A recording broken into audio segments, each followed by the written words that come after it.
Blind Abilities presents a nationwide telesupport network for teens, the Lighthouse Guild Teen Telesupport Network. Here's a welcoming message from facilitator Daria Zawadzki. I have had the meaningful honor and privilege of being entrusted with facilitating the teen telesupport groups for over a decade, getting to know many inspiring, talented, and resilient visually impaired teens from all over the country. They share powerful stories about a journey filled with trials and tribulations, and along the way, we share tears and laughter. We are hoping to reach many more teens around the country who are interested in joining a support network that leads to lasting friendships while providing valuable information and resources. It is wonderful to be able to keep in touch with group members throughout the years and learn about the remarkable progress and success you all achieve as you move forward with your lives after high school. Life certainly can throw us some curveballs, but the strength we can harness as a collective force knows no limits. Lighthouse Guild is the leading organization dedicated to addressing and preventing vision loss in order to help people achieve their highest level of independence. So please welcome Dr. Linda Gerra, Director of the Family Support Program at Lighthouse Guild, and past and present members Simon Bonenfant, Matthew Cooper, and Sanya Neema.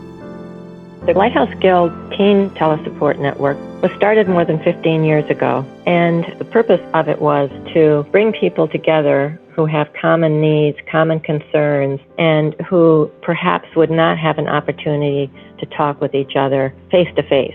I am Simon Bonenfant. I am in these multifaceted areas here. I have been part of the teen group call from the Lighthouse Guild for about a year. I started last year doing the group with Daria, the teen group. I enjoyed it a lot. I'm a teen correspondent for Blind Abilities, so I do interviewing, so I'm involved in both areas. I do enjoy the call. I got a lot out of the call. I think it was a great experience for me, and it is. So my name is Matt Cooper. I've been blind as far as we know since birth. I'm now 27. I was first on the Lighthouse Guild Teen Telesupport Network with their conference calls about 10 years ago toward the end of high school. Honestly, don't really know how I found it. Probably my mom's incredible Google searching skills. And it was really a great resource at the time and really has been helpful since as well.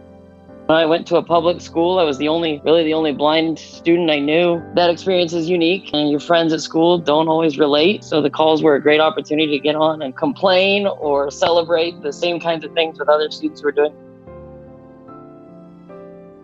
I am Sanya Neema. I am 16 years old. I'm in 10th grade, and I'm completely blind. I'm also from Franklin, Tennessee. I found out about the Lighthouse Teen Telesupport Network. Actually, my dad had participated in the Lighthouse Guild Parent Telesupport Network, and I think through that, I must have participated on one call where teens were basically sharing their experience about camp, which was basically a camp where all blind people go and you learn things, and even the mentors, the instructors are all blind as well. So people were sharing their experiences, and then I shared mine. And I think one of the ladies, whose name was probably Suzanne, she recommended to sign me up on the Teen Telesupport Network. I think that's how I spoke to Miss Daria about it for half an hour. She was the leader of the Teen Telesupport Network. And so now I was on it a lot last year. I've attended, and it's been a good experience. I enjoy the camaraderie with the group, people that I'm working with. And of course, Daria, who's the group leader, is very good and very knowledgeable. We also had guest speakers that joined us on the call to give insights on college and on just blindness skills and other things in general. I think all that combined is very, very beneficial. And I think those are all very important parts to be successful. This is a great opportunity for the teens to network with each other about visual impairment and what it's like to have a visual impairment and how to manage their lives constructively throughout their high school careers. The benefits that I receive, for me, it's like an outlet for sharing. The other benefit is I get to speak with other teens who are also visually impaired, not necessarily totally blind like me, but they're all visually impaired.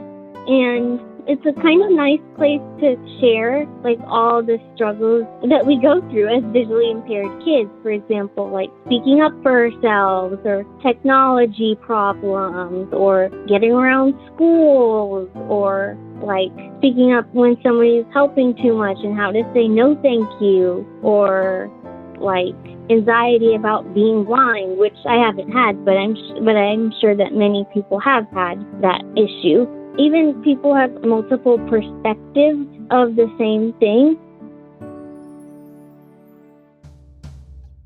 I will learn from my fellow peers and guest speakers as well, more specific things about going into college, transitioning. And I also have networks. So through my peers that I am participating in the group with, even after this group, from when I get to college and beyond, I can stay in touch and have a network with each other.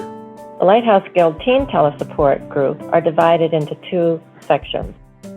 One is the 9th and 10th grades. Those are the younger students. The second one is the 11th and 12th grades. The younger students may discuss how to handle the challenges of being a high school student with vision loss, how to manage their school day, where to go for help, technology. All of the groups, the topics are really generated by the students themselves, things that come up in their daily lives, concerns they have. The older group, that's the 11th and 12th grades, might discuss vocational interests such as what to do after high school, how to prepare themselves for graduation. And those who might be thinking about college, what are the options for college, how to apply, what are the considerations, and knowing about the Office of Disabilities in each of the colleges and the importance of communicating and hooking up with those offices. I don't feel judged there, where if I say that I am struggling, it's hard for me to walk in a crowded place on my own and memorize the route, and I'm not really good at orientation, I need to learn the route and it takes time, then it's not a judgment, because they say that it's okay to ask for help if I don't understand it. I do need to learn those things, but it is okay that I am asking for help and that I don't have to be like perfect. Going to college is a big step for anyone. I think we all know that.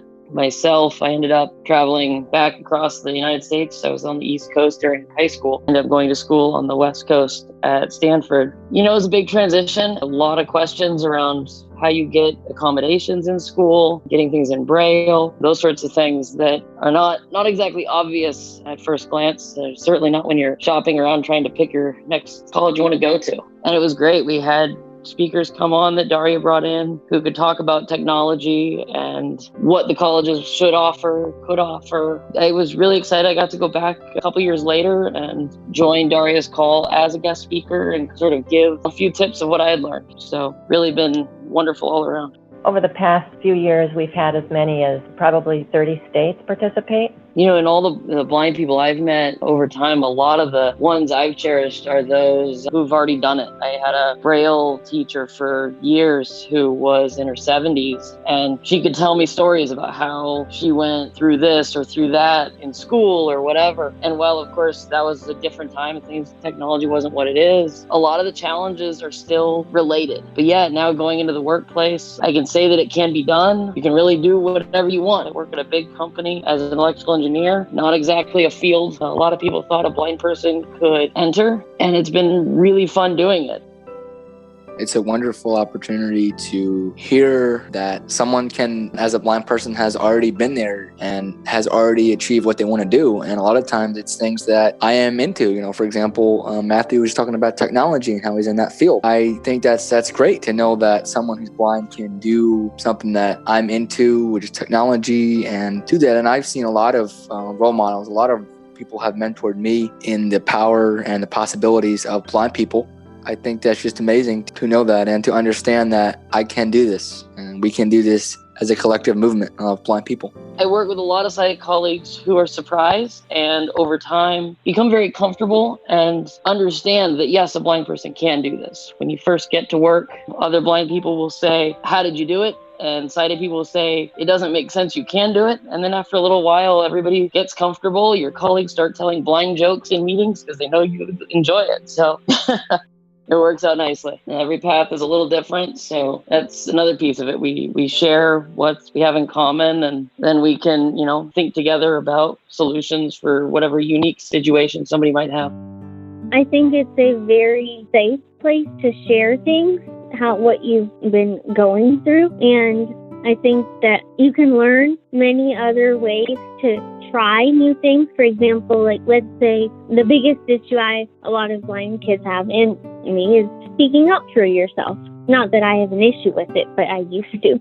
Asking people like, I really don't need help with this. May I please do this on my own? Or can you show me how to do this? And if that person had trouble with doing that, then maybe they could share that in the Lighthouse Guild Tele Support Network. And once they share that, maybe someone else from that group could give an idea of how to speak up for yourself better, or what's a nice way to do that without being disrespectful, but with them hearing you out. I plan to go to college and plan to get some kind of job in the field of technology.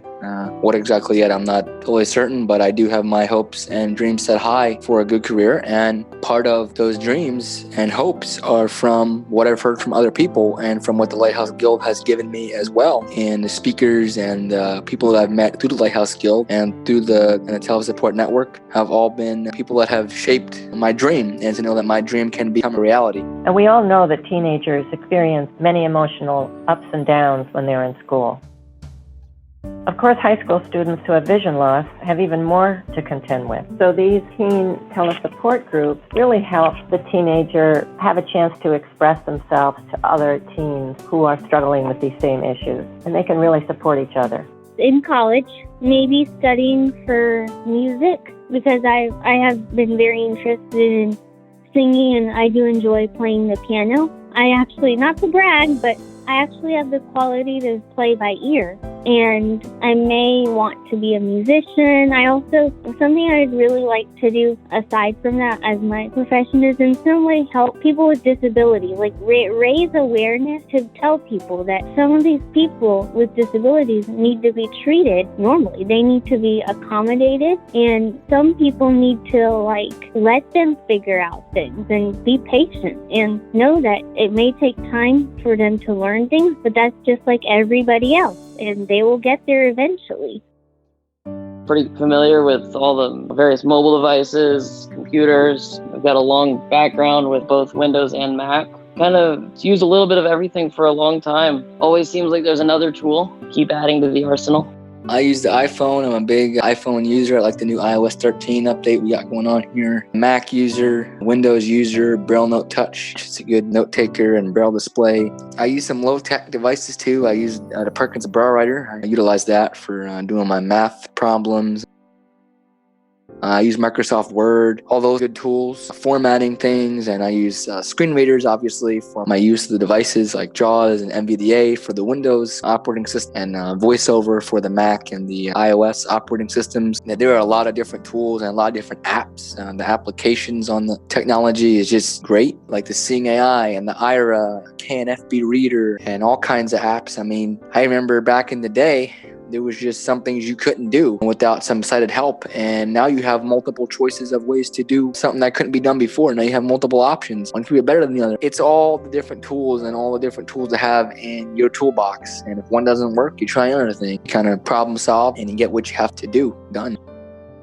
It's gotten a lot easier. I remember in high school, I used to roll a big suitcase instead of a backpack because I had to carry a little printer with me to work with my Braille note taker, and thankfully I don't do that anymore.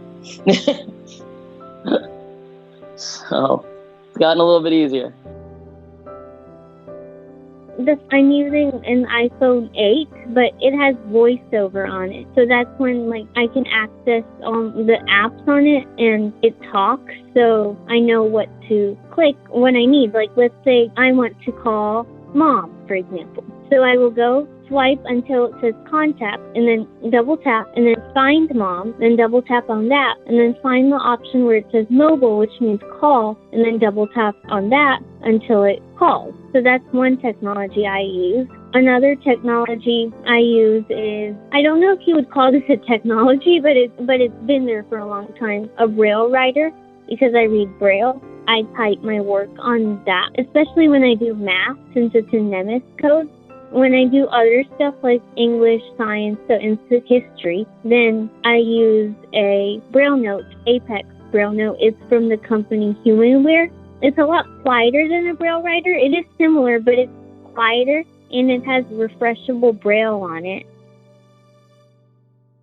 And it talks to you, but you can also turn off the speech, and you can read on the refreshable Braille what you wrote. And even they can have books on them. I read Braille books, but sometimes it's more efficient to read them on the Braille note, and I can feel the refreshable Braille when I'm reading the book. I do use a laptop sometimes, yes, to research. So I use JAWS on the computer. For me, the biggest innovation I've seen in the blind world of technology recently is Ira. I've done some podcasts with them, and they've been on some blind abilities content, but Ira is really a revolutionary device in its way and the way it does things. So that, to me, has been something that's the newest groundbreaking innovation. It's really important to bring in speakers who are blind or visually impaired themselves and who have achieved success in their professional lives or personal lives. It's really important for teams to hear what can be achieved. One area that I know as an engineer, and in particular, I do a lot of programming and writing code. I'm a very significant Braille advocate. I use a Braille display with all of my devices all the time, have forever. That's an area that I really strongly believe make things easier, makes a lot of things possible. It's been really important for my studies in college through electrical engineering with Braille diagrams of circuits and, now to editing advanced code. So just another important area of technology. I have not transferred from high school to college yet, and I would need to seek some advice myself. But I guess the advice I would give is, number one, speak with as many blind people who have gone to college or who are going to college and what their plan is. I've spoken with a few blind people and some of the mentors, like Rocco, who's in Nashville. I've spoken to him on the conference call. Another thing in college that I would warn some blind people who don't know this, but they will not have they could have accommodations, but they would not have a TVI, which means a teacher of the visually impaired, or they will not have a Braille transcriber to Braille things. Basically, what I'm trying to say is they will not have free help. So that means that they would have to either A, speak up to the teacher and say, this is what I need, and how can I access my assignments. But that's the best advice I could give so far, especially when I've never been to college. I just want to say that the Lighthouse Guild Teen Telesupport Network was very instrumental for me and during the transition to college. Extremely thankful for the experience. Really hope that others will find it, join it, and hopefully get just the same amount of benefits I did. That's really funny to laugh about with the Lighthouse Guild Telesupport Network friends. It's really funny to laugh at those same stories because we sometimes share the exact same stories. All the groups that the Lighthouse Guild offers in the network are very, very powerful and very, very good. And I would encourage anyone who is thinking about joining a group to go ahead and contact the Lighthouse Guild and give them a call and see what they can do for you.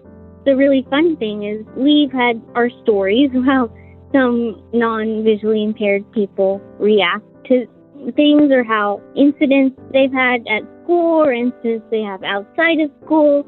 And one of my pet peeves, things that get on my nerves, because I remember if I have trouble opening a bag of chips and I say to someone, could you please show me how to open a bag of chips? And then sighted people, their natural reaction is to just snatch it from you and open it for you and not to show you that this is how you open a bag of chips. I think the best thing about these Lighthouse Guild programs is that they are free. They're very convenient. They're in the evenings, most of them, so that people can attend, and they're perfectly free, they're voluntary, and teens come on, they might come on for a couple of weeks and then have issues that come up in their lives, and they may miss a couple of weeks. It's fine. It's very flexible. So what I would like you all to do is to please go to www.lighthouseguild.org under Parent Support and register for either the Parent or the Teen Telesupport Network. Or you can call me, Dr. Linda Gerra, at 212-769-6318 for more information about these important parent and teen telesupport groups. I can also give you information about some of our other programs and initiatives. Thank you very much. So the Tele-Support Network has been a good experience for me. The Lighthouse Guild Teen Telesupport Network was very instrumental for me. Go ahead and contact the Lighthouse Guild and give them a call and see what they can do for you.